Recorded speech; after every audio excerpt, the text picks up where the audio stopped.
রাজ দরবারে যেই মাত্র ফকির ঢুকছে, এমন সময় রাজ দরবারের প্রধানমন্ত্রী, জোরে কোন কি মন্ত্রী, মনে মনে চিন্তা করে চেহারা যেরকম, চেহারা দেখে তো ফকির মনে হয়, কিন্তু এতগুলো দরজা পাড়ি দিয়ে যখন ভিতরে ঢুকছে, আরে ফকির মনে করলে পাপ হবে, ফকির মনে করলে কি হবে, কিন্তু চেহারা ফকিরের মতো, কিন্তু এতগুলো দরজা পাড়ি দিয়ে যখন ভিতরে ঢুকছে, অবশ্যই লোকটার যোগ্যতা আছে না নাই? প্রধানমন্ত্রী নত স্বরে বলতেছে, বাবাজি এতগুলো দরজা পাড়ি দিয়ে যখন ভিতরে ঢুকছেন, আপনার নিয়ত কি? ফকির বলতেছে, বাদশাহ শাহজাহান কোথায়? যেই বলছে বাদশাহ শাহজাহান, প্রধানমন্ত্রী চমকে উঠছে, কারণ আমরা কোনোদিন নাম ধরি না, আমরা বলি জাহাপনা, আমরা সম্রাট বলে সম্বোধন করি, আর এই বেটা সরাসরি নাম ধরছে, নিশ্চয় বাদশাহ শাহজাহান নিকটতম কেউ হবার পারে। বাজান, ওই যে ছোট্ট ঘর, ওই ঘরের কাছে গেলেই আপনি বাদশারে পাবেন। এতক্ষণ বাদশা ছিল রাজ দরবারে, কিন্তু এখন ঢুকছে ছোট্ট ঘরে। এতক্ষণ ছিল কোথায়? রাজ দরবারে। আপনারা বলেন তো রাজাকে না, এতক্ষণ ছিল কোথায়? রাজ দরবারে। রাজাকে? তাবারাকাল্লাযী বিয়াদিহিল, মনে রাখবেন রে ভাই, যাকে তাকে বাদশা বলা যাবে না, একমাত্র বাদশা হলো আমার আল্লাহ। জোরে কোন কথা ঠিক? এতক্ষণ ছিল রাজ দরবারে, এখন ঢুকছে ছোট্ট ঘরে। ফকির ঘরের কাছে গিয়ে দেখে দরজাখানা বন্ধ, একটা মাত্র জানলা খোলা আছে। ওই জানলার পাল্লা দিয়ে ভিতর দিকে তাকায় দেখে গোটা ঘরের ভিতরে মাত্র একজন মানুষ, আর কোনো মানুষ নাই। এইভাবে দুইটা হাত তুলে বলতেছে, ও বাদশাহ, বাদশাহ, তোমার দরবারে আমি ফকির। বাদশাহ, বাদশাহ, তোমার দরবারে আমি ফকির। ফকির বলে দু চোখ দিয়া দর দর করে পানি পড়তেছে। ফকির মনে মনে কয়, বইয়ের বুদ্ধি শুনে। জোরে কান, কার বুদ্ধি? বইয়ের বুদ্ধি শুনে আসলাম বাদশার কাছে। আয়সা দিকে বাদশা নিজেই ফকির হয়ে কাঁদতেছে। এটা তো গজবের এলাকা। জোরে কান, কিসের এলাকা? যেখানে বাদশা ফকির ফকির বলে কান্দে, এই জায়গায় আমার মতন ফকির বেশিক্ষণ থাকা চলবে না। এটা হলো গজবের এলাকা। যেখানে বাদশা ফকির হয়, সেখানে আমার মতন ফকিরের কোনো খাওয়া আছে? তাড়াতাড়ি বের হয়ে যায়। বের হওয়ার সময় দারোয়ান বলতেছে, বাবাজি আপনি কি বাদশার সঙ্গে দেখা পাইছেন?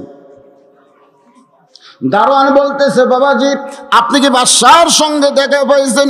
ফকির চিল্লায় বলে, রে দারোয়ানের বাচ্চা দারোয়ান, খালি দরজা পাহারা দেশ, ভিতরের খবর জানিস না?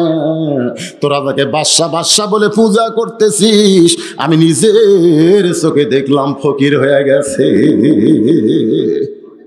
আপনারা বলেন তো, দেখা জিনিসের ইমান বাড়ে না কমে? তোরা দারোয়ানের বাচ্চা চামচাগিরি করিস, যাকে বাদশা বাদশা বলে পূজা করতেছিস, আমি নিজের চোখে দেখলাম, আমি নিজের চোখে দেখেছি, দুনিয়াতে কোনো বাদশা নাই, একমাত্র বাদশা হচ্ছে আমার আল্লাহ। ধরে কোন কথা ঠিক কিনা? যদি দেখবার চান তো কোরআন শরীফ হাতে নেন। তাবারাকাল্লাযী বিয়াদিহিল মুলক। যারা নিজের চোখে দেখে আল্লাহ বাদশা, তারা দুনিয়ার কাউকে বাদশা মনে করে না। নিজের চোখে যারা দেখে আল্লাহর ক্ষমতা, তারা দুনিয়ার কাউকে ক্ষমতাবান মনে করে না। জোরে জোরে কথা ঠিক। আহু আলা কুল্লি শাইইন কাদির। নিজের চোখে দেখছেন? দেখেননি। দেখা জিনিসের যে কি দাম রে ভাই। আমরা বাংলার মুসলমান দেখতে পাই নাই, কিন্তু অর্ধ পৃথিবীর খলিফা হযরত ওমর দেখার জন্য মদিনার অলি গলি ঘুরতেছেন। হঠাৎ হযরত ওমর দেখতে পাই দুই পাহাড়ের মাঝখানে বিস্তীর্ণ মরুভূমি। ওই মরুভূমির মধ্যে একজন রাখাল উট আর দুম্বা চড়ায়। ওমর ফারুক আল্লাহর কোরআন দেখার জন্য, আল্লাহর রাজত্ব দেখার জন্য, সুবহানাল্লাহ কন, রাখালকে সালাম দিছে, আসসালামু আলাইকুম রাখাল ভাই, আমার পেটে ক্ষুধা লাগছে, আমি উটের এক পেয়ালা দুধ চাই। রাখাল মুস্কি মুস্কি হাসে। ওমর ফারুক বলে, রাখাল হাসো কেন? বলে, হাসার কারণ হলো তুমি আমারে সালাম দিলা, উটের এক পেয়ালা দুধ চাইলে, তোমার সালামের উত্তর দিবার পারবো না, তোমাকে উটের দুধ আমি দিবার পারবো না, আগে জানতে চাই তোমার পরিচয়। ওমর ফারুক চমকে উঠলেন, আমি নিজের পরিচয় গোপন করে আল্লাহর রাজত্ব দেখার জন্য, আল্লাহর কোরআন দেখার জন্য ছদ্মবেশ ধারণ করেছি। এখন যদি পরিচয় দিই তো গুমর ফাঁস হয়ে যাবে। ওমর ফারুক যখন চিন্তা করে, এমন সময় আল্লাহর কোরআন বলে, ওমর তুমি তোমার আসল পরিচয় দাও। তোমার আসল পরিচয় হলো মিল্লাতা আবিকুম ইব্রাহিম হুয়া সাম্মাকুমুল মুসলিমিন। আমাদের জাতির পিতা হযরত ইব্রাহিম। আমাদের জাতির পিতার নাম কি? আরো জোরে। যারা বলবেন না তাদের ভেজাল আছে, ভেজাল। হ্যাঁ, বাবুকে আব্বা করে ডাকে না, শ্বশুরকে আব্বা কেমন আছেন আব্বা, ওর জন্মে ভেজাল আছে। বাপের সামনে দিয়ে শালা কুত্তের মতো ঘোষ করে যায়, একটা কথা কয় না। আর শ্বশুরকে আসসালামু আলাইকুম আব্বা কেমন আছেন আব্বা, বুঝবেন ওই বিয়ে জন্মা। ধরে কোন কথা ঠিক কিনা? ওর জন্মে ভেজাল আছে। জাতির পিতা হযরত ইব্রাহিম বলতে যারা জবান বন্ধ করে থাকে এদের জাতির মধ্যে ভেজাল আছে। জোরে কোন কথা ঠিক কিনা? এটা কি আমার কথা? মিল্লাতা আবিকুম ইব্রাহিম হুয়া সাম্মাকুমুল মুসলিমিন। দারোয়ান আরো দরজার দারোয়ানকে ডাকতেছে, আয়। দারোয়ান গুলো বলে, ডাকো কেন? বলে মৌলবাদী ঢুকছে। মৌলবাদী? জোরে কোন কি? আমরা যাকে বাদশা বাদশা বলে পূজা করতেছি, আর এই বেটা কয় আমি নিজের চোখে ফকির দেখছি। দারোয়ান সমস্ত দারোয়ান ডাকতেছে, সব দারোয়ান একত্র হয়ে, কেউ ফকিরকে কিল মানে, কেউ লাথি মারে। ফকির চিল্লায় বলে, যতই মার মারিস না কেন, নিজের চোখে দেখা জিনিস মিথ্যা বলা যাবে? ফাঁসি দিবি, রিমান্ডে নিবি, জেলে দিবি, দাও, কোনো আপত্তি নাই। নিজের চোখে দেখা জিনিস, তাবারাকাল্লাযী বিয়াদিহিল মুলক ওয়া হুয়া আলা কুল্লি শাইইন কাদির। সমস্ত দারোয়ান ফকিরকে কিল মারে, লাথি মারে। ফকির চিল্লায় বলে, আরো মার, আরো মার, মারতে মারতে আমাকে সাইজ কর। দারোয়ান গুলোকে কি পাগলা ঢুকছে রে, আরো মার, আরো মার, মারতে মারতে আমাকে সাইজ কর। আসলে সাইজ করার দরকার আছে না নাই? ভেজাল ঢুকছে সোনার ভিতরে। এখন সোনা নিয়ে গেছে স্বর্ণকারের কাছে, যা বলতে আমাকে আসল করে দেন, আসল। স্বর্ণকার বলতেছে, ভাই আসল করবার গেলে তো, খরিদ্দার বলতেছে আমি আসল সোনা চাই। তো এখন সোনা আসল করবে অ্যাসিডের মধ্যে ফেলে দিছে। কার মধ্যে? সোনা খালি চিল্লার বলে, ভাই আমারে গরম লাগে, আমারে তাপ লাগে, আমার অ্যাসিডে ফেলে দিছ কেন? আমার কি কষ্ট হয় না? স্বর্ণকার বলে, কান্দিস না, কান্দিস না, অ্যাসিডের বাপেরও ক্ষমতা নাই তোর ক্ষতি করতে পারে। তোর মধ্যে যে ভেজাল ঢুকছে, এই ভেজাল বার করা পর্যন্ত একটু কষ্ট সহ্য করাই লাগবে। আজকে আমরা ভেজাল মুসলমান হয়ে গেছি। এই ভেজাল মুসলমান যদি কোরআনের কষ্টি পাথরে আসল হবার চাই, একটু আমাদের কষ্ট সহ্য করার দরকার আছে না নাই? দরকার আছে না নাই? যখন সোনার দলা হয়ে গেছে আসল, তখন স্বর্ণকার নিচে একটা লোহার পাত, উপরে একটা লোহার হাতুড়ি দিয়ে সোনা খালি সমানে মারতেছে। সোনা কান্দার বলে, রে স্বর্ণকার আমারে মারো কেন? স্বর্ণকার বলতেছে, এই কারণেই মারতেছি, সোনার দলা হয়ে থাকলে তোর দাম বাড়বে না, তোরে পিটায়া পিটায়া আমি বানাবো গহনা। আজকে কোরআনের কষ্টি পাথরে আমরা যদি আসল মুসলমান হই, এরপরও আল্লাহ পাক আমাদের জন্য বলেছেন, ওয়ালা নাবলুওয়ান্নাকুম বিশাইইম মিনাল খাউফি ওয়াল জুই ওয়া নাকসিম মিনাল আমওয়ালি ওয়াল আনফুসি ওয়াস-সামারাতি ওয়া বাশশিরিস সাবিরিন। আসরের নামাজ শেষ করছে বাদশাহ শাহজাহান। এই দারোয়ানেরা, কারে মারতেছো, কেন মারতেছো? বলে, জাহাপনা আমরা খালি মারতেছি, আপনি শুনলে তো ফাঁসি দিবেন, আপনি শুনলে তো মারিয়ে ফেলবেন। বলে, কি হয়েছে? বলে, আপনি নাকি বাদশাহ নাই ফকির হয়ে গেছেন। বাদশাহ শাহজাহান দৌড়ে এসে ফকিরের টুটি চাপে ধরছে, এভাবে টুটি। এই ফকির, তুই জানিস না আমি মোগল সম্রাট শাহজাহান? ফকির মুচকে মুচকে হাসি, আর কয়, জানতাম। জানতাম? জানতাম কি? এটা অতীত কাল। জানতাম। বলে, বর্তমানেও আমি বাদশাহ শাহজাহান। তাহলে এই ছোট্ট ঘরের জানলার কাছে গিয়ে আপনার মতো একজন মানুষকে দেখলাম, দুই হাত তুলে কাঁদতেছে আর বলতেছে, ও বাদশার বাদশাহ, তোমার দরবারে আমি ফকির। আপনার মতো একজন মানুষকে দেখলাম, এখন বলেন তো সেই মানুষটাকে? বাদশা শাহজাহানের দুইটা হাত থর থর করে কাঁপতেছে। দারোয়ানগুলো বলে, জাহাপনা ফকির কি কইল? ওইটা শোনার পরে আপনার হাতে কেন কম্পন ধরলো? বাদশা শাহজাহান বলতেছে, দারোয়ানেরা রে, ফকির যা বলেছে ঠিক বলেছে। আসরের নামাজ পড়ার পরে আল্লাহর কাছে দুইটা হাত তুলে আমি নিজকে ফকির বানায়া আমার আল্লাহকে আল্লাহ বিশ্বাস করে, বাদশা বিশ্বাস করে আমি চোখের পানি বের করে কেঁদেছি। আল্লাহর ঘরে যতক্ষণ ফকির সাজি, ততক্ষণ আল্লাহর ঘর থেকে বার হলেই আমি বাদশা হইয়া যাই। এরকম মুনাফিক চরিত্র আমার আল্লাহ পছন্দ করে না। জোরে কোন ঠিক কিনা? নামাজের মধ্যে যতক্ষণ, কোরআনের মধ্যে যতক্ষণ, তওবা তাফসীরের মধ্যে ততক্ষণ তুমি ভালো মানুষ হয়ে থাকবা, আবার ক্ষমতার চেয়ারে বসার পরে তুমি সব ভুলে যাবা। এইটা কখনোই আল্লাহ মানতে পারে। ফকির চলে গেছে, বউ খালি একবার দরজাত একবার ঘরের মধ্যে, কারণ বউ তো খুব খুশিতে আছে, আজকে এমন জায়গা পাঠাছি প্রতিদিন আনতো কয়সার, জোরে কোন কয়সার, আজকে কয়েক বস্তা আসবে। একবার দরজা আর একবার ঘরের মধ্যে, কোন জায়গাতে এই জিনিসগুলো রাখবে? এই মানুষ তো ইতিমধ্যে তাকায় দেখে স্বামীর কান্দে কোনো বস্তাও নাই, হাতত কোনো ব্যাগও নাই, খালি খোঁড়াচ্ছে আর আসতেছে, খোঁড়াচ্ছে আর আসতেছে। বউ দৌড়ে গিয়ে বলতেছে, কে গো, আপনি কি বাদশা শাহজাহানের কাছে যান নাই? খালি হাতে এরকম কেন? আর আপনার দেহে উঠি চোট দেখা যায়, উঠে রক্ত দেখা যায়, ইটি ফুলে উঠছে, ব্যাপার কি? ফকির চিল্লায় বলে, রে ফকুন্নি, নকল বাদশার কাছে গিয়া আমি আসল বাদশার খবর পেয়েছি। আর আসল বাদশার খবর পাইতে গেলে এরকম একটু শাস্তি পেতেই হয়। নকল বাদশার কাছে যায়, কোন বাদশার খবর আছে? আসল বাদশার নাম কি? আরো জোরে। ফকুন্নি বলতেছে, এই জন্যই তো পাগল হয়ে গেছেন, এত মার মারছে, এখন কি করবেন?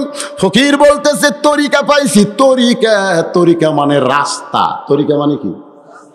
ঘরের মধ্যে গিয়া ফকির দুই হাত তুলে কাঁদতেছে আর বলতেছে, ও বাদশাহ শাহজাহানের বাদশাহ, বাদশাহ শাহজাহান যদি তোমার কাছে ফকির বানায়া তুমি মুঘল রাজ্য যদি তাক দিবার পারো, আমি তোমার কাছে ওই ফকির হয়ে কাঁদতেছি, আমাকে জানার ভিক্ষা করা না লাগে।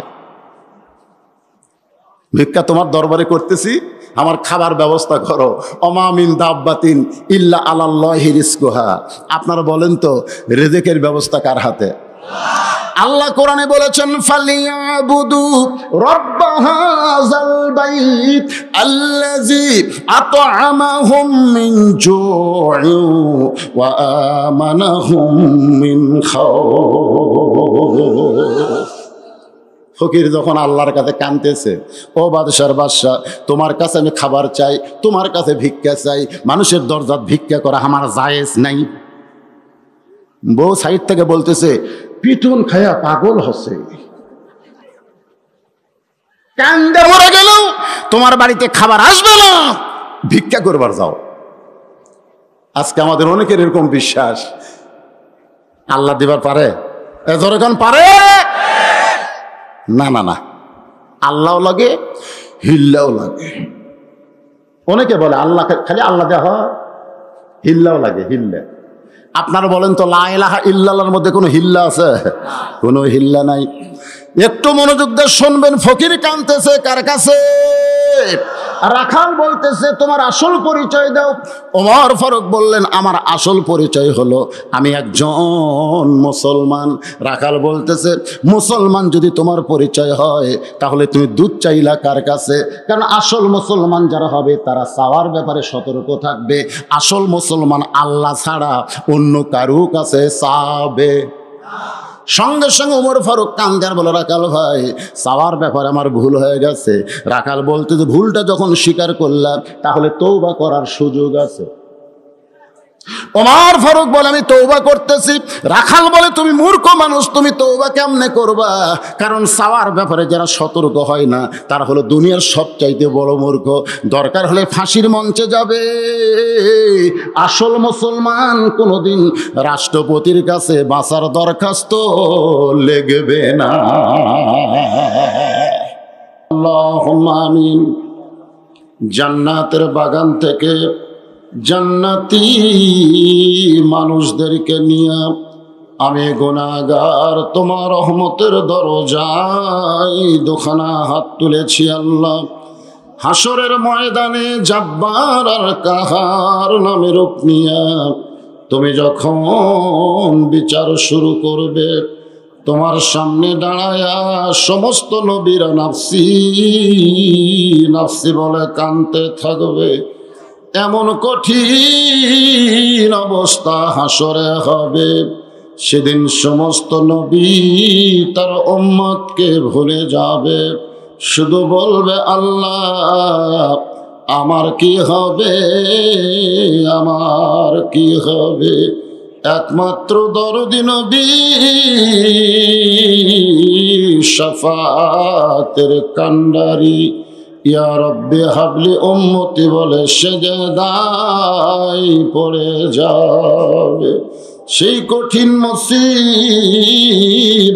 সময় আজকের এই মাহফিলকে ওসিলা করে আমাদের সবাইকে রাসূলের উম্মতের কাতারে আল্লাহ কবুল করে নিও। সুবহান রাব্বিকা রব্বিল ইজ্জাতি আম্মা ইয়াসিফুন ওয়া সালামুন আলাল মুরসালিন ওয়ালহামদুলিল্লাহি রাব্বিল আলামিন। লা ইলাহা ইল্লাল্লাহ। সকলে মহব্বতে জবান খোলে লা ইলাহা ইল্লাল্লাহ। চাঁদ সূরজ আর গ্রহ তারা আল্লাহ নামের পাগল পারা। চাঁদ সূরজ আর গ্রহ তারা আল্লাহ নামের পাগল পারা। আমার আল্লাহ নামের এতই দয়া, আল্লাহ নামের এতই মায়া, লুকিয়ে রাখছেন হে আল্লাহ জোরে লা ইলাহা ইল্লাল্লাহ। পাহাড় পর্বত নদ নদী এ নামে গাহে নিরবধি। পাহাড় পর্বত নদ নদী এ নামে গাহে নিরবধি। আমার আল্লাহ নামের এতই মধু,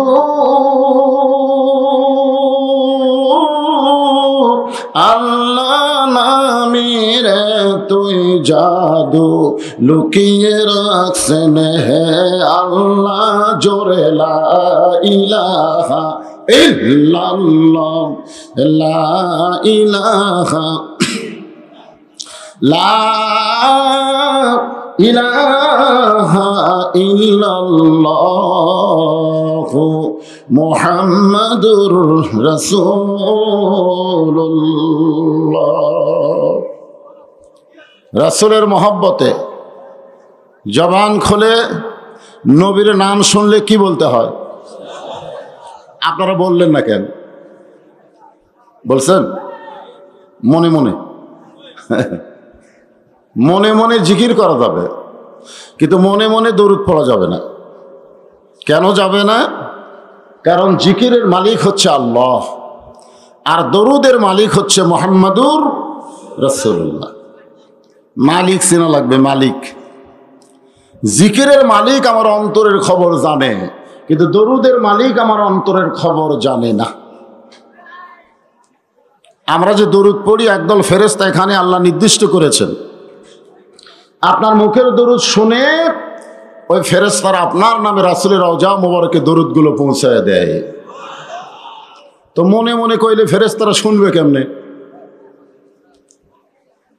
জিকির হচ্ছে ইবাদত, আর দরুদ হচ্ছে মহাব্বত। নামাজ, রোজা, হজ, যাকাত, জিকির, আজকার এগুলো সবই কেবলমাত্র আল্লাহর জন্যে। যেরকম কার জন্যে? আর দরুদ শরীফ নবীর জন্যে। স্বয়ং আল্লাহ তাআলাও আমার নবীর উপরে দরুদ পড়ে। আমাদের পড়তে মনে হয় আপত্তি আছে?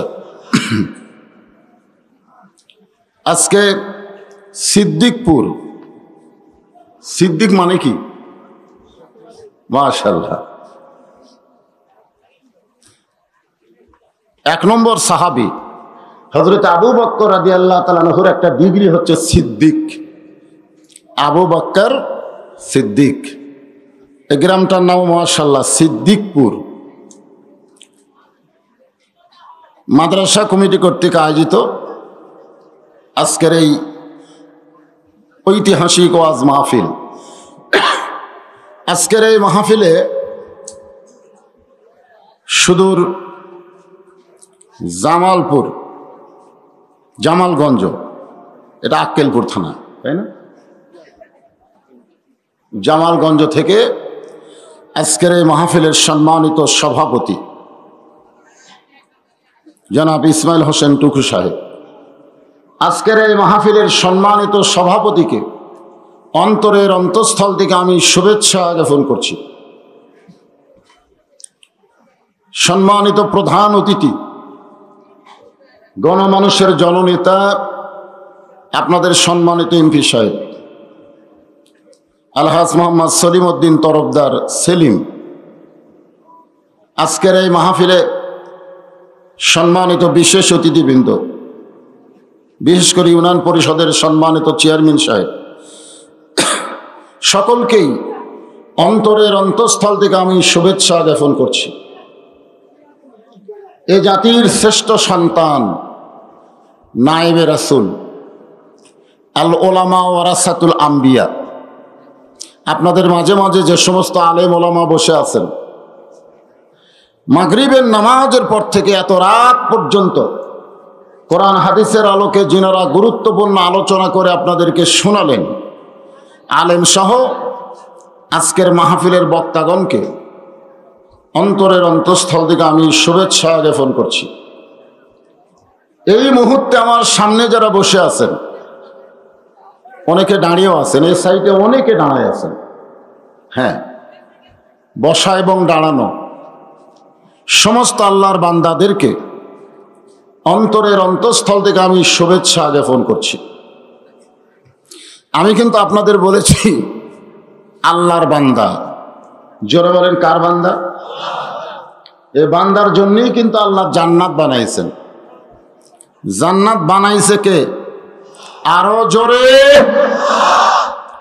জান্নাত বানাইতে আল্লাহকে সাহায্য করছেন কারা? কথা কয় না, জোরে কন। আমরা করছি নাকি? অথচ কোনো ফেরেশতা জান্নাতে থাকতে পারবে না। হয়তো পাহারাদার হিসাবে থাকবে, কিন্তু জান্নাতের মালিকানা আল্লাহ কোনো ফেরেশতাকে দিবে না। জান্নাত পাইতে গেলে 2টা দলের মধ্যে থাকা লাগবে। কয়টা? একটা হলো জিন আর একটা হলো ইনসান। আল্লাহ কোরআনে বলেছেন, ফাদখুলি ফি ইবাদি ওয়াদখুলি জান্নাতি।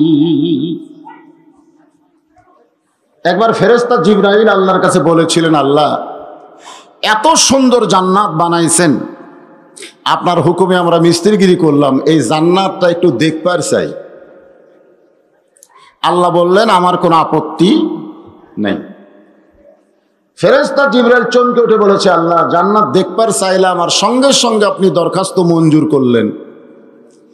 আল্লাহ বলেন, জিবরাইল তুমি যদি বলতে জান্নাতে থাকতে চাই, তাহলে তোমার দরখাস্ত মঞ্জুর হতো না, কারণ দেখার সুযোগ পাবে, থাকার জায়গা তোমার জান্নাতে হবে না।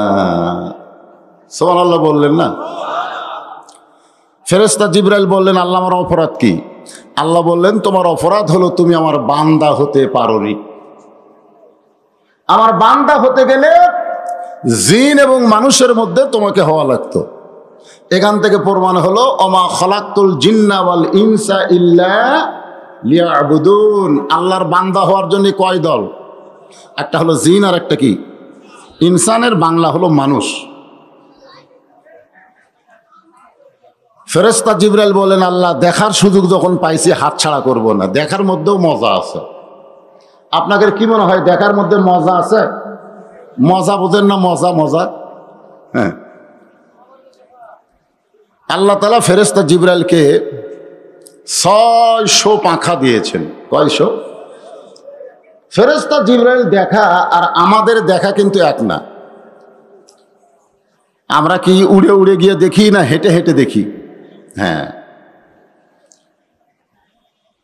আরব সাগর পাড়ি দিব নাই কই আমার তরি, আমি পাখি নই যে উড়ে যাব ডানাতে ভর করি।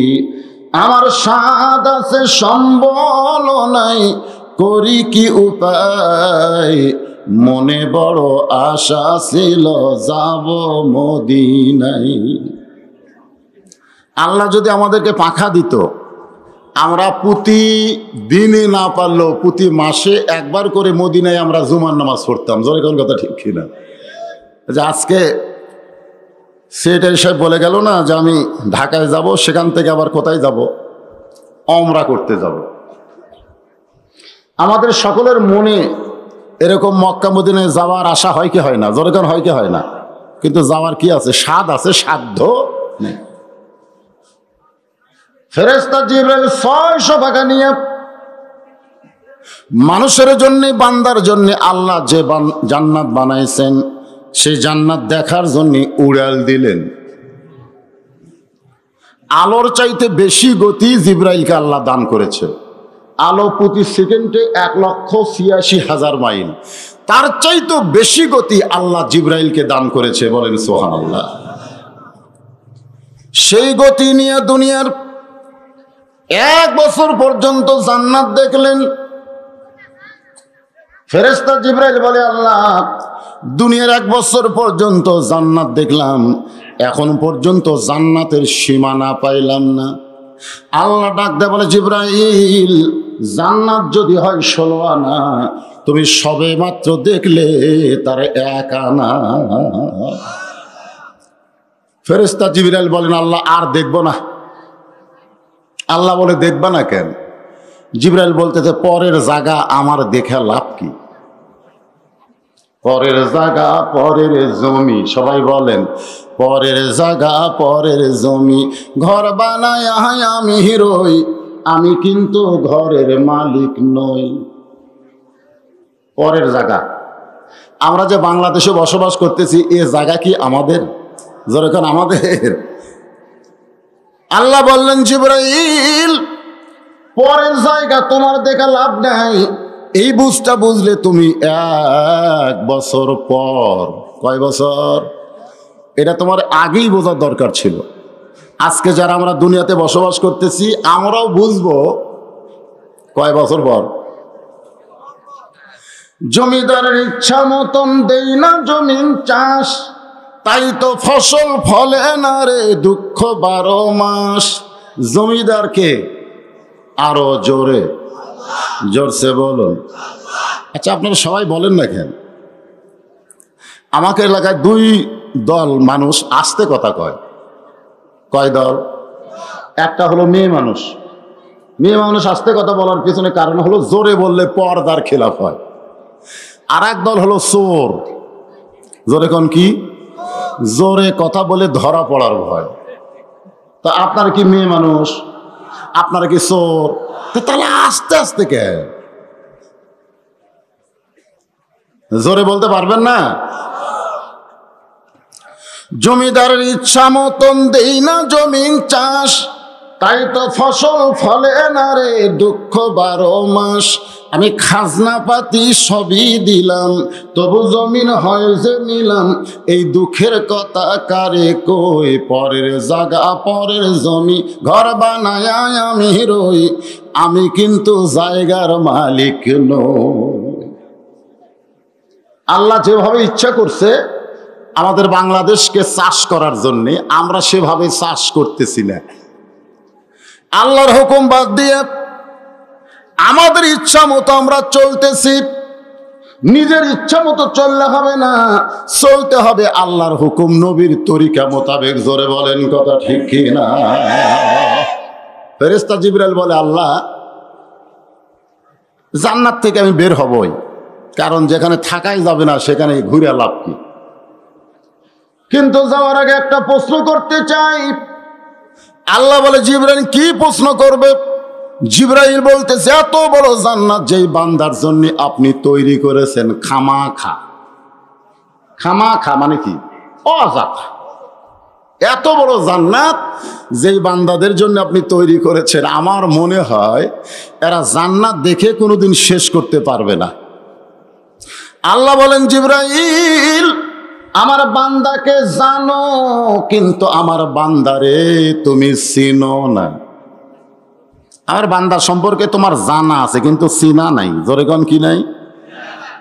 এত বড় জান্নাত আমার বান্দারা কেমনে দেখবে? যদি জানবার চাও তাহলে আগামী জুমার দিনে জুমার নামাজের আজান যখন মুয়াজ্জিন দিবে, আজান হওয়ার পর পরেই যেই মুসল্লি মসজিদের মধ্যে পা দিবে তাকে জিজ্ঞাসা করলেই জানতে পারবে এত বড় জান্নাত আমার বান্দারা কেমনে দেখবে। আগামী কোন দিন? জুমার দিনে, যখন জুমার আজান হবে। আজান দেওয়ার পর পরই যেই মুসল্লি মসজিদের মধ্যে ঢুকবে তাকে জিজ্ঞাসা করলেই তুমি জানতে পারবে এত বড় জান্নাত আমার বান্দারা কেমনে দেখবে। জোরে কোন সুবহানাল্লাহ। আপনারা বলেন তো, এই কথার দ্বারা আল্লাহ বান্দাদের দাম কমালো না বাড়ালো?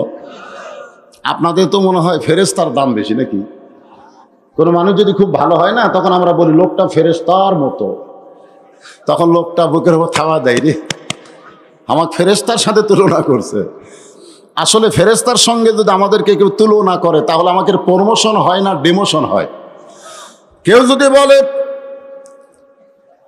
পিয়ন ডিসির মতো, না ডিসিটা পিয়নের মতো, কেউ যদি বলে এই ডিসিটা পিয়নের মতো, তাহলে ডিসির প্রমোশন হয় না ডিমোশন হয়? মাটির আদমকে আল্লাহ তৈরি করিয়া ঘোষণা করিলেন আল্লাহ শ্রেষ্ঠ বলিয়া, তাই নূরের ফেরেশতা করে মানুষকে সেজদা। জোরে বলেন, নূরের ফেরেশতা করে মানুষকে সেজদা, সবার চেয়ে দিলেন মাটির মানুষকে সম্মান। সেই প্রথম মানুষ যখন আল্লাহ তৈরি করবেন, আল্লাহ বললেন, ওয়াইজ ক্বালা রাব্বুকা লিল মালাইকাতি ইন্নী জাইলুন ফিল আরদি খলিফা। ধরে কোন কি? খলিফা।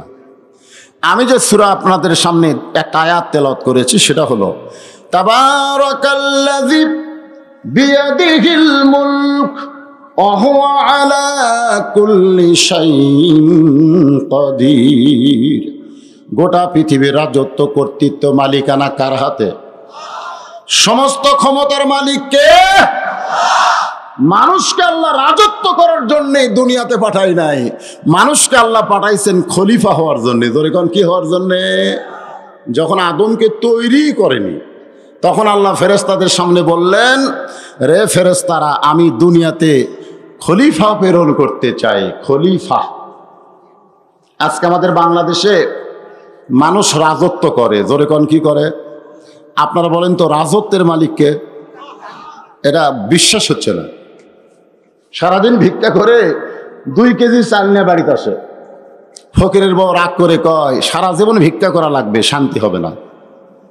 ফকির বলতেছে, চাউলের দাম বেড়ে গেছে রে, মানুষ আর খুব একটা ভিক্ষা দিবার চায় না। বউ বলতেছে, সাধারণ মানুষের দরজায় ভিক্ষা চাইলে এইরকমই হবে, বরং এমন একজন মানুষের দরজায় যাবেন, তার কাছে কান্দা কাটতে যদি ভিক্ষা চান, এমন ভিক্ষা দিবে আর জীবনে ভিক্ষা করা লাগবে না। ফকির বলতেছে, সেটা আবার কে? বউ বলতেছে, ওটা হলো বাদশাহ শাহজাহান।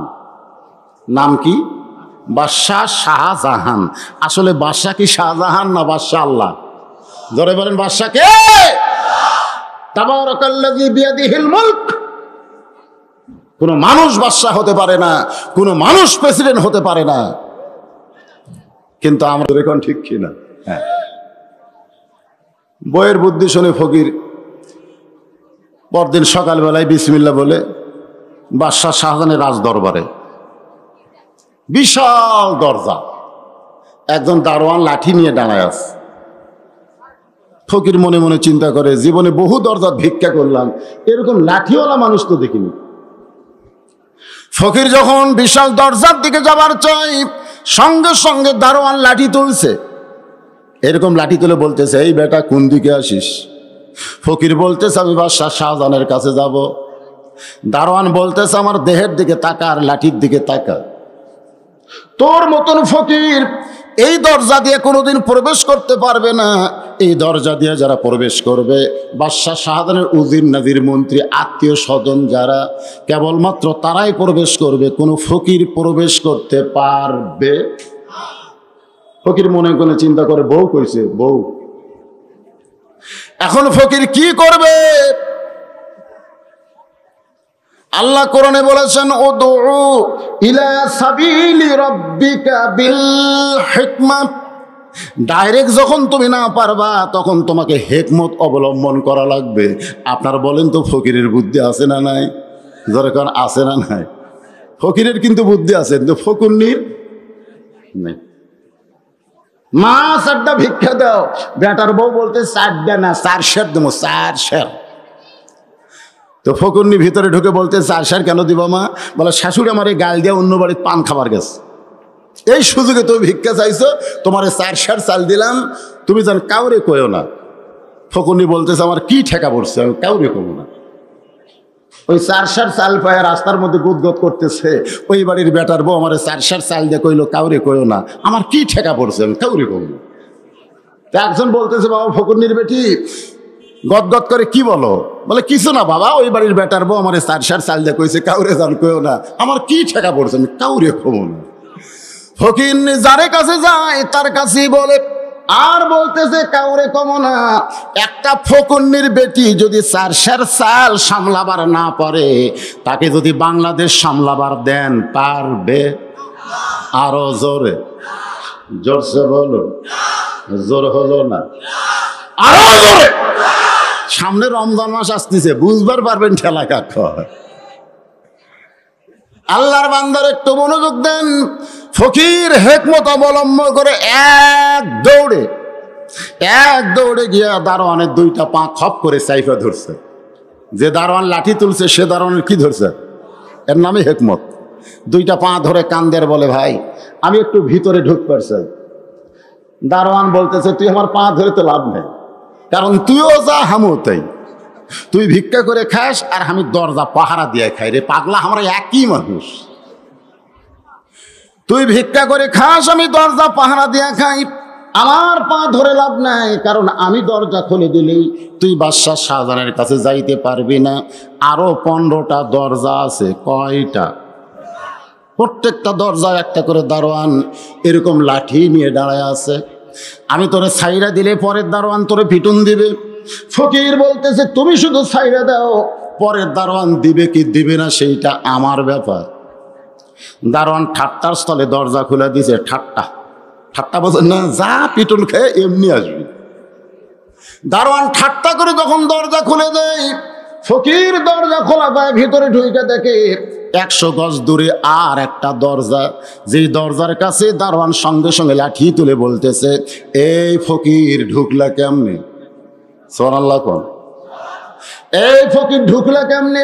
ফকির বলতেছে, কেমনে ঢুকলাম যদি জানবার চাও, তাহলে প্রথম দরজার দারোয়ানের কাছে যাও। ও আমার পরিচয় পায় কাঁপতে কাঁপতে দরজা খুলে দিছে। এখন তুমি দরজা খুলবা না বন্ধ রাখবা? দারোয়ান মনে মনে চিন্তা করে, এর যদি পরিচয় না থাকতো তাহলে প্রথম দরজার দারোয়ান তো দরজা খুলতো না। ও বেটা যখন খুইলা দিছে, খামাকা দরজা বন্ধ করে আমার চাকরি আমি হেরাবো। দারোয়ান যখন দরজা খুলে দেয়, ইমাম গাজ্জালী বলেন, রে দুনিয়ার বান্দা বান্দিরা শোনো, ইমানের কলেমা নিয়ে মৃত্যুর দরজা যদি তোমরা পাড়ি দিবার পারো, কবর বলো, হাসর বলো, মিজান বলো, ফুলসিরাত বলো, আর কোনো দরজাই তোমাদের আটকানো হবে না। অফুতিহাত আবওয়াবুহা ওয়া ক্বালা লাহুম খাযানাতুহা সালামুন আলাইকুম তিবতুম ফাদখুলুহা খালিদিন।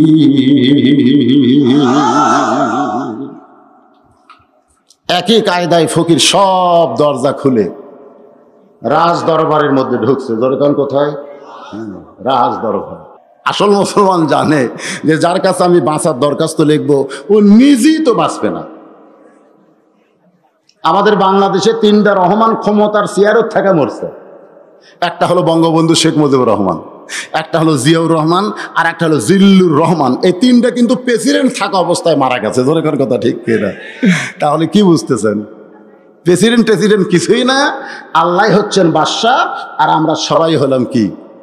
খলিফা। আমরা হলাম ফকির, মিসকিন। রাখাল বলতেছে, আমি তওবা পড়াই, তুমি আমার সঙ্গে তওবা পড়ো। এবার রাখাল হযরত ওমরকে তওবা পড়াচ্ছে। আস্তাগফিরুল্লাহ রাব্বি মিন কুল্লি জামবিন ওয়া তুবু ইলাইহি। ওমর ফারুক তওবা করার পরে বলতেছে, ও রাখাল ভাই, আল্লাহর হস্তে ওটের 1 পেয়ালা দুধ দাও, যেই দুধটা পান করে ক্ষুধা তৃষ্ণা নিবারণ করতে চাই। রাখাল মুচকি মুচকি হাসে। ওমর ফারুক বলে, রাখাল হাসতেছো কেন? বলে, হাসার কারণ হলো তওবা করার পরে তুমি আবার মুনাফিকি খুললে। চেয়ারম্যান হওয়ার আগে তুমি কি বলেছিলে? আমি জনগণের বন্ধু, গরিবের বন্ধু, আমি তোমাদের সব সময় কাছে থাকতে চাই, এই বলে তুমি চোখের পানি নিয়ে তওবা করে ভোট নিলে। এখন চেয়ারম্যান হওয়ার পরে বলতেছো আমার টাইম নেই। যখন কথা ঠিক কি না? আপনার বলেন তো, এরকম মুনাফিক আছে না নাই? যখন আছে না নাই? রাখাল বলতেছে, তওবা করার পরে তুমি আবার মুনাফিকি করলে। ওমর ফারুকের চেহারা রক্তের মতো লাল হয়ে গেছে। কারণ কাফের সহ্য করা যাবে, মুনাফিক সহ্য করা যাবে না। কাফের থাকবে জাহান্নামের উপরে, আর মুনাফিক থাকবে জাহান্নামের তলে। কাফের যেগুলো পেশাব পায়খানা করবে, জাহান্নামের নিচে থেকে মুনাফিক সেইগুলা খাদ্য খাবে।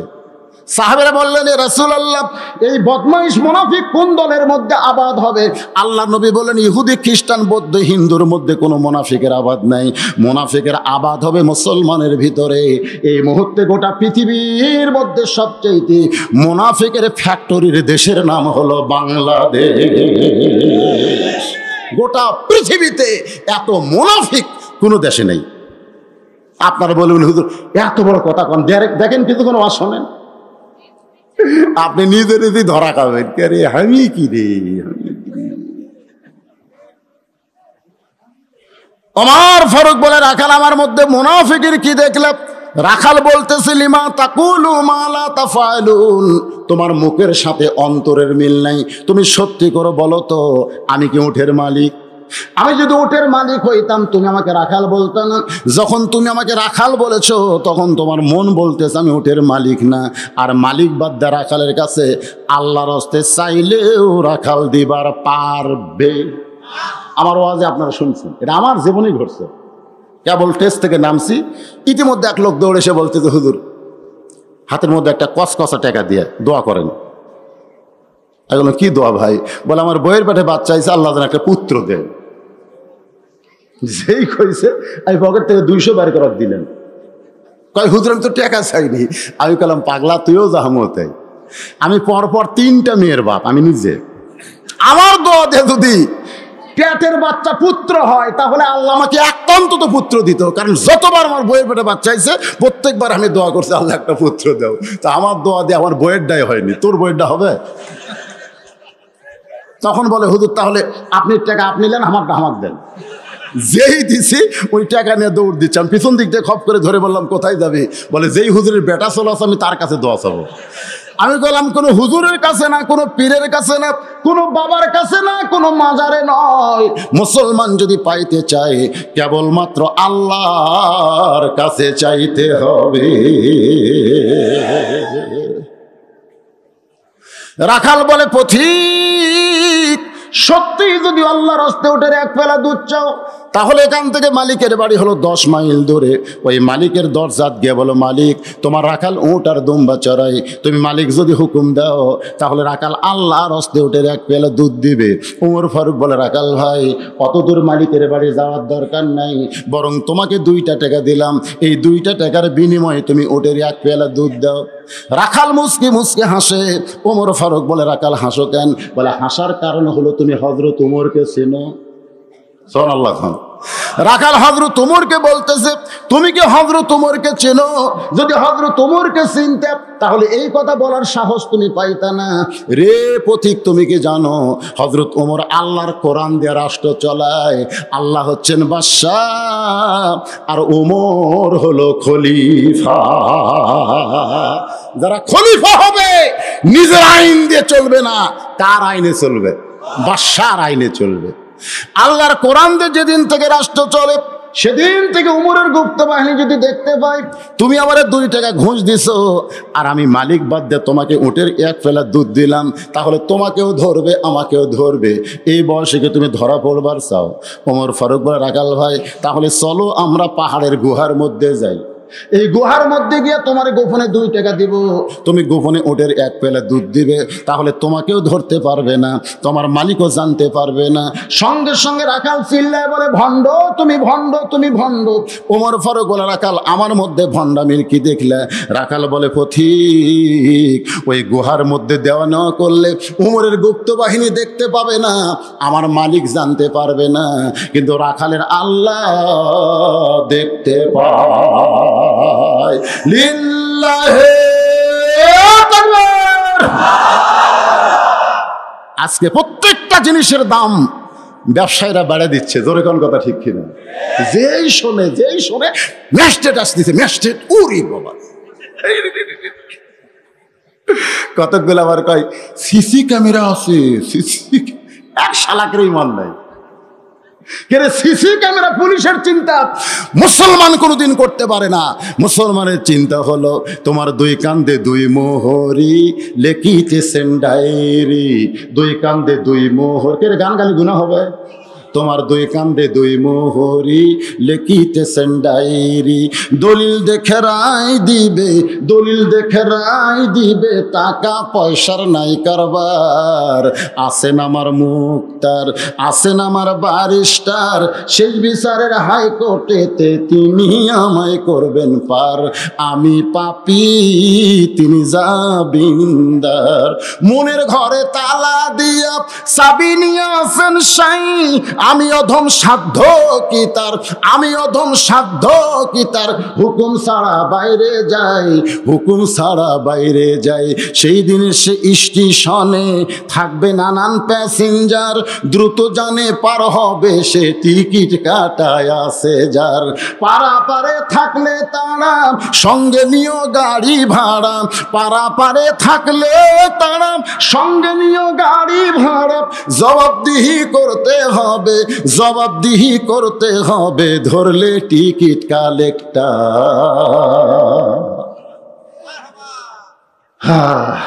একটা গান করলাম বারে, এরা মার হোক হয় না, সুবহানাল্লাহ কয় না, মনে করতেছেন এটা সেই গান? আল্লাহর বান্দা হযরত ওমর এক দৌড়ে পাহাড়ের পাদদেশে যায় নামাজ বিছায়া আল্লাহর কাছে বলতেছে, আল্লাহ তোমার রাজত্ব এত সুন্দর, সুবহানাল্লাহ। যখন তোমার আইন দিয়ে সমাজ চলবে তখন একজন রাখাল না দেখা আল্লাহকে কলিজার মধ্যে জায়গা দেবে, কেউ না দেখলো, কে দেখতেছে? আরো ধরে কান। এখন এসে গল্প করে দরজা জানলা বন্ধ করে সিল মারছি, কেউ দেখেনি, খালি মুড়ি কাটিছে। কয়টা মারছু? 100টা মারছি, কেউ দেখেনি, কেউ দেখেনি। যদি ফুলগুলো হয় অভিমানে ঝরে যায়, আমি মালা গেথে বলো কারে পরাবো, সে যে কেন এলো না কিছু ভালো লাগে না। 100টা মুড়ি ছিল মারছো, কবরে আসুক তোমায় মজা দেখাবে। মনে করতেছে মজা নাই, সেই মজা হবে হাউড়া ফেটা ফেলে দিবি, তোর কোন কথা ঠিক কি না? তুমি তোমার নিজের ভোট দিবা, পাড়া পড়শির ভোট দেওয়ার হুকুম তোমাকে কে দিল? তুমি কি জানো আল্লাহ কোরআনে বলেছে ইন্নাল্লাহা ইয়ামুরুকুম আন তুআদ্দুল আমানাতি ইলা আহলিহা ওয়া ইযা হাকামতুম বাইনান নাস আন তাহকুমু বিল আদল। সুবহানাল্লাহ। ওমর ফারুক আল্লাহর কাছে কাঁদতেছে, আল্লাহ তোমার রাজত্ব এত সুন্দর, যখন তোমার রাজত্ব চলবে আর মানুষ যখন আল্লাহর আইনে খেলাফতি চর্চা করবে, তখন একজন রাখাল না দেখা আল্লাহকে কলিজার মধ্যে কার কাছে কাঁদতেছে? এমন সময় রাখাল পিছনে এসে বলতেছে যতই কান্দো তোমাকে উটের দুধ দেওয়া গেল না। ওমর ফারুক বলে, রাখাল ভাই উটের দুধের কোনো দরকার আমার নাই, বরং তোমার কাছে আমি জানতে চাই তুমি না দেখা আল্লাহকে কলিজার মধ্যে জায়গা দিয়া, কেউ না দেখলেও আল্লাহ দেখতেছে, এই বিশ্বাসে তুমি চলতেছো, এর বিনিময়ে তোমার চাহিদা কি? চাহিদা বোঝেন না? আপনাকে চাহিদা কি?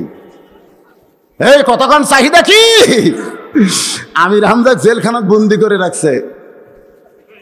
একজন গিয়ে বলতেছে, আমির হামজা ভাই প্রত্যেকদিন সকালে তোমার দুইটা ছোট মেয়ে কান্দে, আবার সন্ধ্যার সময় কান্দে, এরপরও তুমি জেলের মধ্যে বন্দি আছো, তোমার চাহিদা কি? একটা চাহিদা আছে না নাই? কতক্ষণ আছে না নাই?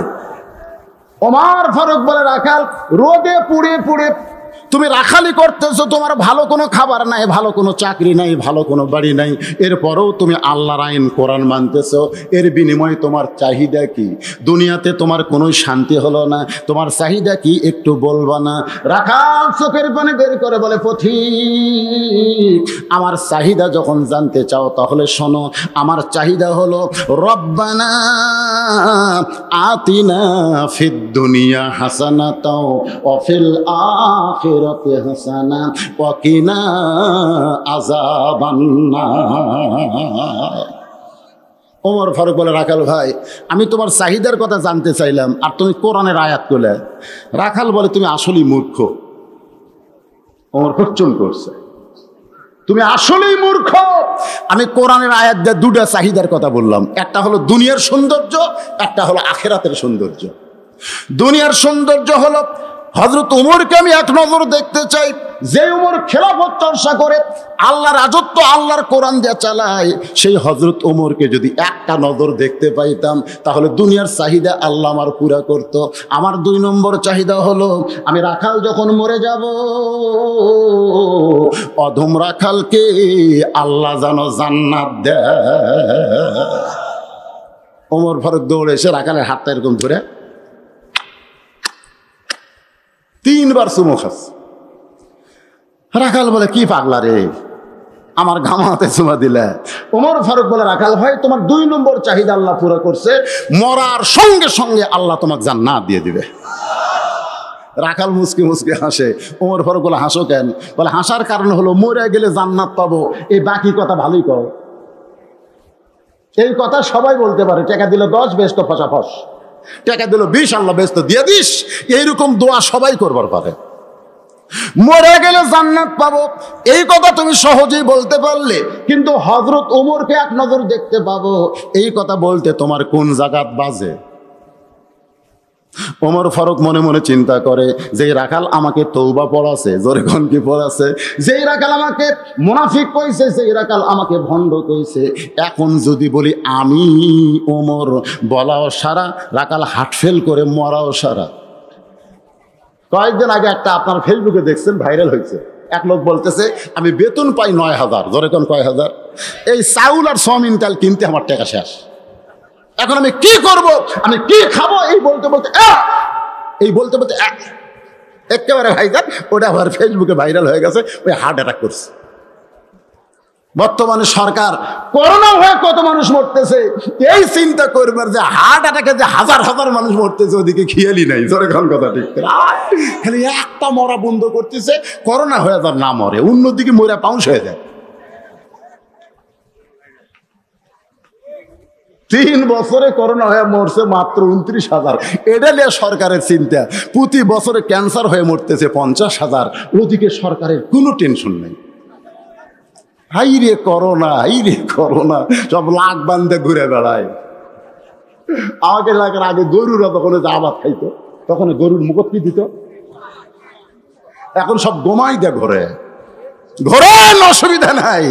কিন্তু আরো বহু বেদিবেরাম আমাদের আছে না নাই? জোরে কান আছে না নাই?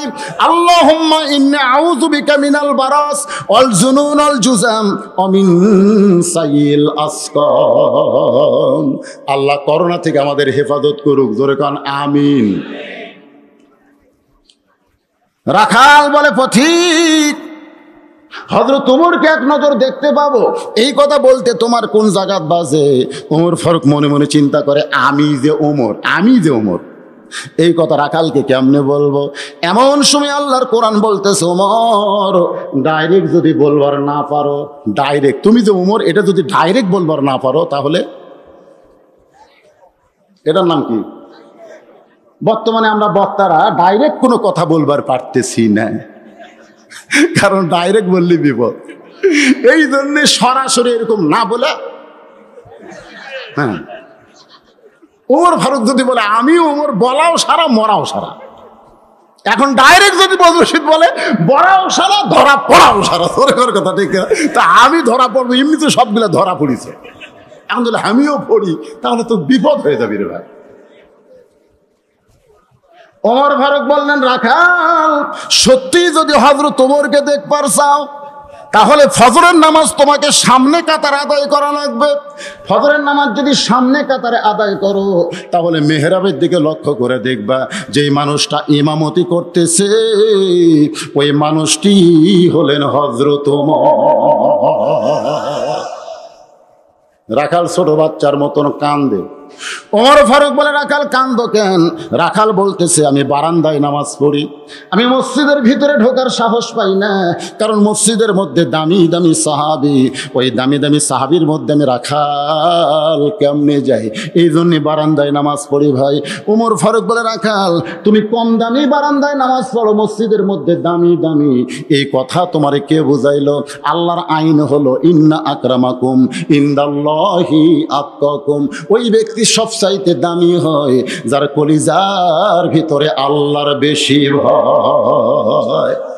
আপনারা মনে করছেন বদরশিদ চেয়ারে বসে ওয়াজ করতেছে, বদরশিদ টেজের উপরে বসে আছে, বদরশিদ দামি।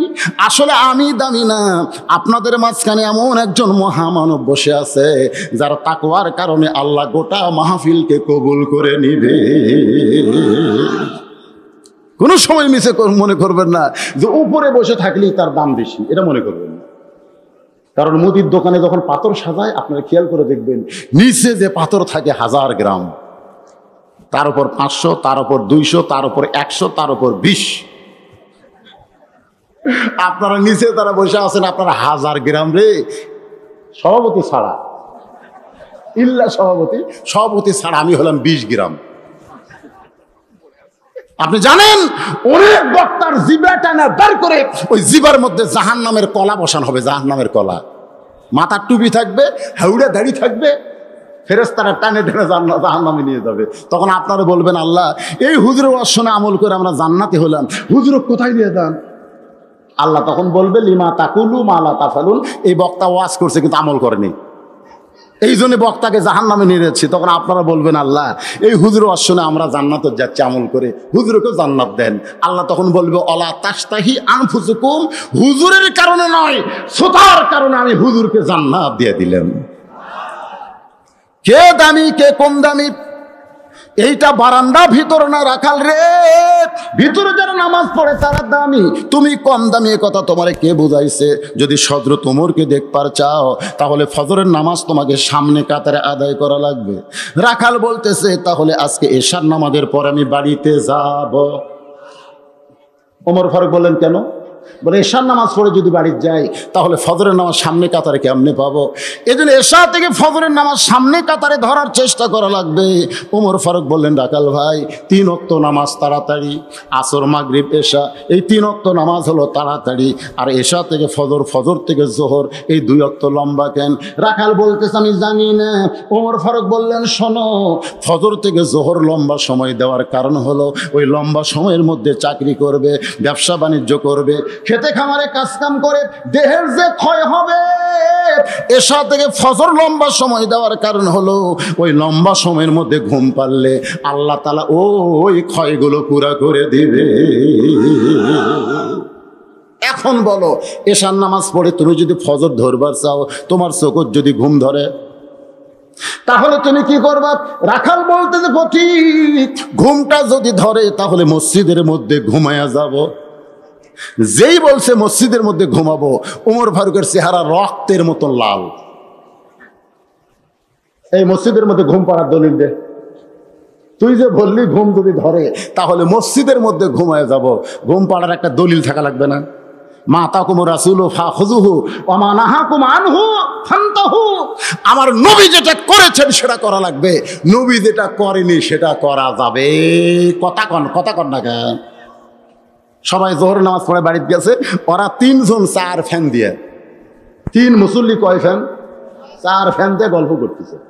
1-8 ঘন্টা হয়, গল্প শেষ হয় না। ফেরেশতা কয় আল্লাহ ফাইজা কুদিয়াতিস সালাতু ফান্তাশিরু ফিল আরদ, নামাজ হয়ে গেলে সব মুসল্লি চলে গেল, এরা 3 জন 4 ফ্যান দিয়ে গল্প করতেছে, এর কি রেজাল্ট কি? আল্লাহ বলতেছে নামাজের পরে যতক্ষণ গল্প করেছে, এই গল্প করার সময় মাথার উপর যে ফ্যান ঘুরিছে, এই ফ্যানের বিল, কারেন্টের বিল, এই 3 জন আলাদাভাবে না দেওয়া পর্যন্ত এরা জান্নাতে যাওয়ার পারবে না। কারণ মসজিদ ওর বাপের ঘর না, ইচ্ছা মতো ফ্যান ঘুরাবি। জোরে কথা কন না কেন? এই যে রমজান মাস আসতেছে, এখন জোহরে নামাজ পড়বার যায় আর বাড়িতে আসবি না,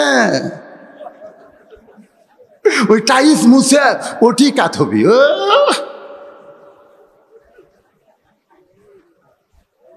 কি মনে করতেছেন?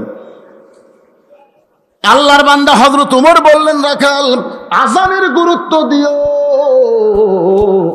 এতদিন রাখাল নামাজ পড়তো বারান্দায়, কিন্তু আজকে নামাজ পড়বে সামনে কাতারে। ধরে কোন কাতারে? তাহলে আযানের গুরুত্ব কম না বেশি? দেখবেন শেষে যেই মুসল্লি মসজিদে ঢোকে, বুঝবেন সে কিন্তু আজানের গুরুত্ব দেয় নাই, সে আকামতের গুরুত্ব দিছে। আজান আর আকামত দুটা কি এক? জোরে কোন দুইটা কি এক? এক না।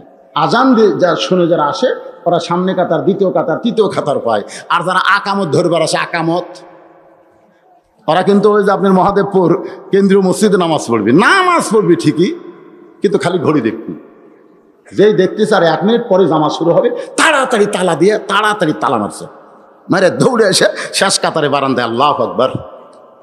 যে হাত বানছে মিন শারিল ওয়াসওয়াসিল খান্নাস, তখন ভিতরে খান্নাস বলতেছে তাড়াতাড়ি তো তালা মারলি ছোড়ানি। এই হাত বান্দার আগে কিন্তু কিছুই বলবে না। যাই এরকম হাত বানছেন তখন বলতেছে তাড়াতাড়ি তো তালা মারলি চাবি। নামাজ পড়তে স্যার, আচ্ছা, হাদিস আছে বিস্তারিত, হুজুরি কলব ব্যতীত করছেন কালেও নামাজ তোর হবে না। তবে কেন দাও জোয়ারি, মানুষকে দেখাও নামাজ পড়ি, ও তোমার সিদ্ধ বীজে সুফসল ফলে না। আজও কেন আল্লাহর নামাজ ধরতে পারলা না? বারান্দায় যারা নামাজ তারা পড়ে, আর সামনে কাতারে যারা নামাজ তারা ধরে। ধরে খন সুবহানাল্লাহ। একটা হলো ধরা, একটা হলো পড়া। আপনারা বলেন তো দুটা কি এক? দুটা কি এক? একটু মনোযোগ দিয়ে শুনবেন। এতদিন রাখাল নামাজ পড়ছে বারান্দায়, আজকে সামনে কাতারে নামাজ ধরবে। এই জন্য মসজিদের মধ্যে ঢুকতেছে। ভাইজান, মসজিদের মধ্যে ঢোকার সময় নিয়ম আছে না নাই? কি নিয়ম? আপনারা মসজিদ ঢোকেন না, ঢোকার নিয়ম কি? ডান পায়ে একটা জবান খুলে দোয়া পড়া লাগবে, আল্লাহুম্মা আফতাহ লি আবওয়াবা রহমাতিক। এই দোয়াটা পড়ে রাখাল ডান পায়ে মসজিদের মধ্যে ঢুকে সামনে কাতারে যাবার চাই। সামনে কাতারে যখন যাওয়ার চিন্তা করে, প্রত্যেকটা সাহাবী নড়ে সরে রাখালকে যাওয়ার রাস্তা করে দেয়। রাখাল মনে মনে কয়, আল্লাহ, এতদিন বারান্দায় নামাজ পড়েছি আর মনে মনে চিন্তা করেছি মসজিদের মধ্যে দামি দামি সাহাবী, কিন্তু আজকে ভিতরে ঢুকে দেখতেছি আমিও যা এরাও তাই। এতদিন বারান্দার থেকে মনে করছে দামি দামি, আজকে ভিতরে ঢুকে দেখতেছে আমিও যা এরাও তাই। সামনে কাতারে এসপি খাড়া হচ্ছে, একটা মুসল্লি ছাড়া কাতার পুরা হচ্ছে না। এসপি খালি পিছন দিকে তাকায়, দরজার চৌকিদার খাড়া হয়ে আছে। এসপি ডাকতে চায়, চকিদার কয় না স্যার, আপনি এসপি, আমি চকিদার। এসপি কয় এই পাগল, এই ওটা বাইরের কথা, তুই চকিদার আমি এসপি, ওটা হলো বাহিরের কথা, ভিতরের কথা হলো তুইও যা আমিও তাই, আয়। চকিদার কয় না স্যার। এসপি নিজে কাতার ছেড়ে চকিদারের হাত ধরে বলতেছে তো ডাকিতে আসিস না কেন রে, আয়। এসপির কাছে খাড়া করছে, চকিদার 4 আঙ্গুল পিছনে দাঁড়াইছে, এসপি পিঠে হাত দিয়ে বলতেছে তুই কাতার চিনিস না, তুই পিছনে থাকিস কেন, আমি যে চকি। আবার চকিদার বলিস কেন, খবরদার তুইও যা আমিও তাই। বলে স্যার আমার যে পাও ফাটা, আপনার তেল তেলা, আজকে তেল তেলা ফাটা একত্র হয়ে যাবে, আমার গোড়ালির সঙ্গে গোড়ালি লাগা। চকিদারের পায়ের গোড়ালি বিলেটের মতন ধার, বুঝেন না, যার পাও ফাটে তাই বুঝে।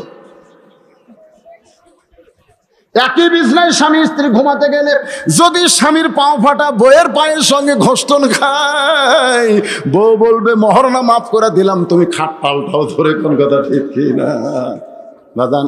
এজন্য পুরুষ মানুষের কাজ কাম বেশি করা লাগে, তো আপনারা ঘুমের সময় ভ্যাজলিন পায়ের গোড়ালত দিবেন, অসুবিধা আছে?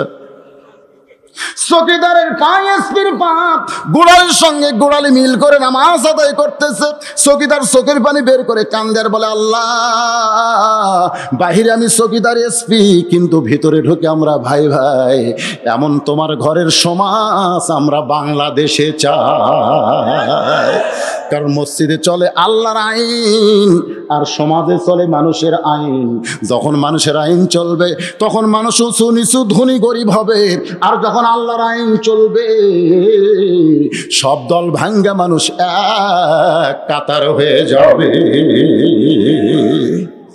রাখাল একেবারে সামনে কাতারে, জোরে কোন কোন কাতার? মেহরাব বরাবর, একেবারে দেখা যেন ডাইরেক্ট যায়। এই জন্যে মেহরাব বরাবর সামনে কাতারে রাখাল ফজরের 2 রাকাত সুন্নত আদায় করেছে। ফজরের পূর্বে 2 রাকাত সুন্নত নামাজ আছে না নাই? সর্বসাকুল্যে 12 রাকাত সুন্নত আমাদেরকে আদায় করা লাগবে। সর্বসাকুল্যে খেয়াল করবেন কয় রাকাত? ফজরের আগে 2 রাকাত, জোহরের আগে 4 রাকাত, জোহরের পরে 2 রাকাত, মাগরিবের পরে 2 রাকাত, আর এশার পরে 2 রাকাত। এই সর্বসাকুল্যে 12। ফরজ হলো 17 রাকাত, বেতের হলো 3 রাকাত, তারাবি আমরা পড়ব 20।